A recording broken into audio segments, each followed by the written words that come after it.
Hey everybody, welcome back to Flights, Pints, and Friends. So, I'm going to talk about a bourbon tonight that I believe I've already talked about in the past. It's the Barton 1792. But I was on shift at the fire department yesterday, and one of the guys from the department that watches my videos asked me basically if I was going to buy a bourbon to keep on the shelf, just kind of pull out when people come over, have a drink, something that not going to drink it every day. He even made the statement, it would probably last him 2 years. That's how little he drinks. This would be the one that I would go to. I've got a couple from Barton's. I've got the 1792 small batch, and I've got the very old Barton's. I like them both. They weren't horrible for price. The ones I've got are the 1.75 liters, so they're the bigger bottles. So they were a little more expensive than what you're going to pay at the liquor store for the 750. But I also got them right there at Barton's. We're close enough to Bardstown that I can go down there and pick this stuff up. So, Joe, when you watch this video, you asked me last night which one I would suggest. Barton's 1792 small batch.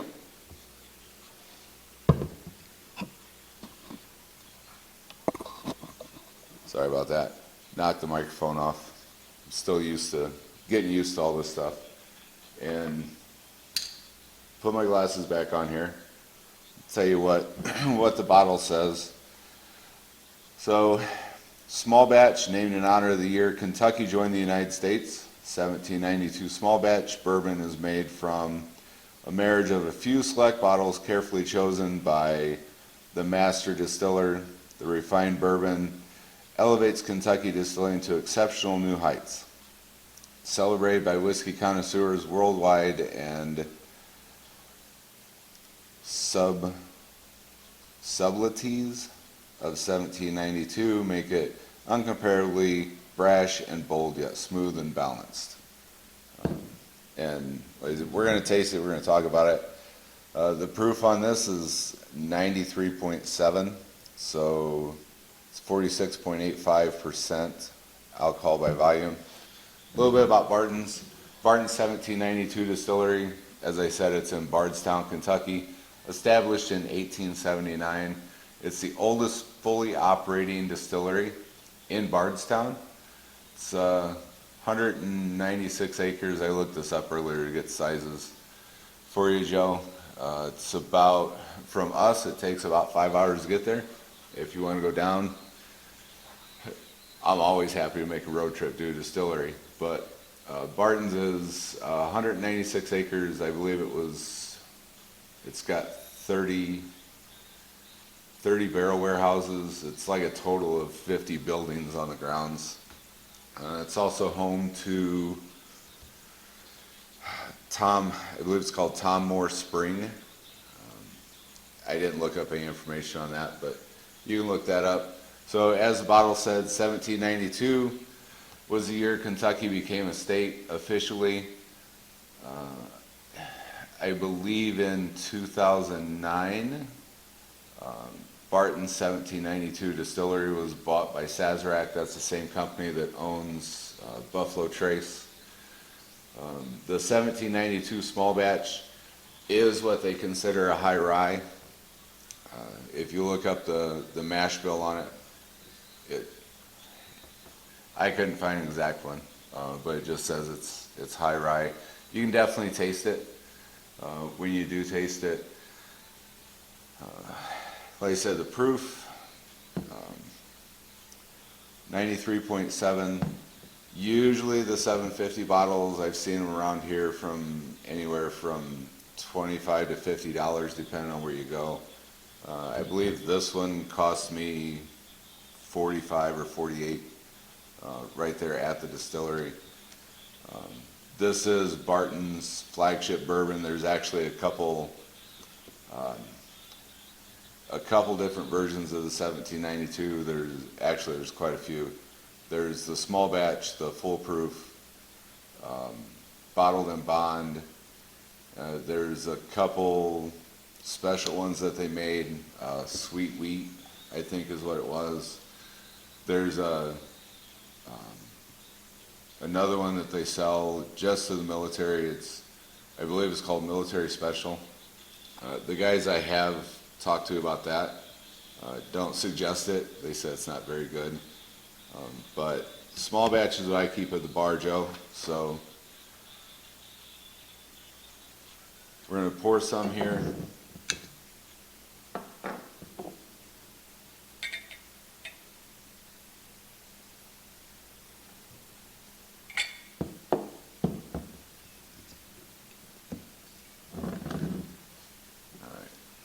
Again, 1792 small batch.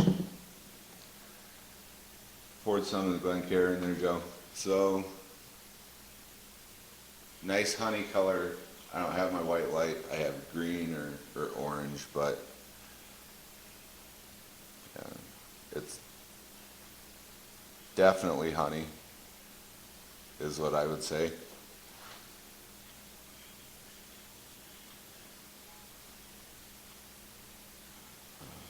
Right off the bat, you definitely get the rye and the spice. Some vanilla.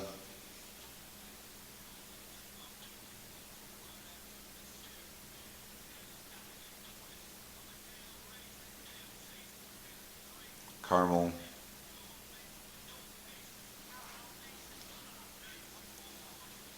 Kind of trying to get some of the oak, but not really getting it. Definitely getting the alcohol coming through. If I hadn't tasted it before and I'd smelled it, I'd think it was a higher proof. It'd kind of make me wonder, do I really want to drink this? Especially for a sipper. We'll give it a taste.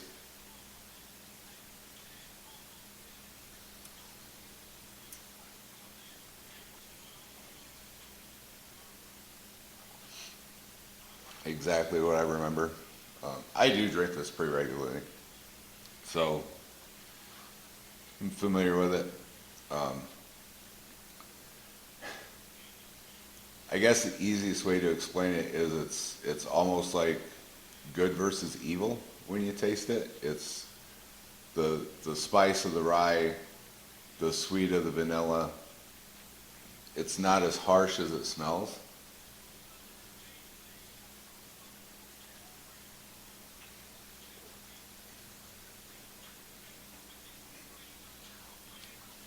A medium finish, but the finish isn't bad either, because all of that, the spice, the sweet, the caramel, the vanilla, all comes back on the finish. The mouthfeel is good. When you hear the guys talk about looking at the legs on the glass, they're talking about the viscosity.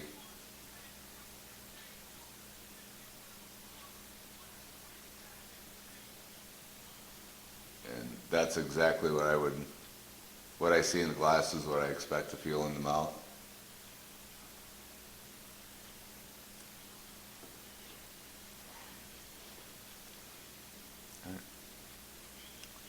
So, Joe, you asked me last night. Um, that would be my suggestion. It's not going to break you to go buy a bottle. Um, like I said, if you want to take a trip to Kentucky, you let me know. We'll plan a road trip down there. We can do it in a day. And you can come back with a big bottle like that. Um, Come over and hang out one night. You can try a couple of the other ones. But if you're just looking for something right now to share with some friends, tell some stories, tell some jokes, again, that's what bourbon is about. Relax, sip. Um, this would be a good one. You could throw an ice cube in it. I don't do the ice, but if you wanted to throw an ice cube in it, you could. It's not going to kill it. It's your preference. Ice, no ice, neat. with Coke. If I had to guess, and I haven't done it yet, I may try that one night. I think this would make a good old fashioned. I might try that on video one night. So, Joe, I hope that answers your question. Thanks for watching. Thanks to everybody else for watching. I do have one last thing I want to put out there. My last video, I said something about our first responders staying safe, being screwed with all this pandemic stuff going on. Hang on, I got to pause my music because I got the little warning from YouTube last time that something in the background might have been copyrighted. Anyways, this is about leaders and officers. My wife shared this with me on Facebook a few weeks ago. I give credit where credit is due. I don't know where it originated from, but a buddy of mine, Jim Merriman, shared it. She found it, shared it with me. We need more leaders and less officers. We need a promotional process that puts the best people forward. We need risk takers, wild cards, and cowboys. We need people that push. We need these people. We need them to lead. We need them to encourage, mentor, and guide the others. What don't you know? What have you done to fix that? Why haven't you? We need people to put a new color helmet. Sorry, we don't need people to put on a new color helmet, change their badge from silver to gold, and then stop. Congratulations, you're promoted. Now you know less, fix that. The world changes every day. Do you go learn something, do things outside your comfort zone? You want to be a good crew, do hard things together. If your training tactics and ideas only come from your own department, are you moving forward? Why not? Always forward, always moving, train or die. And then it's got a picture of the different colored fire helmets. I know not everybody out there is a firefighter. Whether you're a firefighter, police officer, whatever it is, it doesn't necessarily apply. I had to get out of Facebook. Doesn't necessarily apply to just the first responders and stuff. A couple years ago, we were constantly being told, if you need something, you call, here's numbers, here's resources. We don't want you stressed out. We don't want you doing this. We don't want guys to continue going down the road that many have gone down, veterans, first responders, and taking their own lives. Leadership is piss poor nowadays. I'm just going to throw that out there. For you leaders, I told you last time, if you're not leading, you're just standing in the way. Get off the road. I have been, actually in the last year, betrayed by leadership. I want to tell you, you betray your men, you're done. You'll never get their respect back. So keep that in mind. All right, if you're leading, make sure you're taking care of your men. If you're trying to be a leader, make sure you're emulating the right leaders, learning from the right ones. You can learn from the wrong ones, but just make sure you're learning what not to do in the future. All right? Just like with the video I'm doing tonight, the 1792, one of my firefighters asked me what I drink, what I share with my buddies, what I tell stories over. This was it. All right? Leaders, do your job. Quit betraying your men. All right? Y'all have a good one.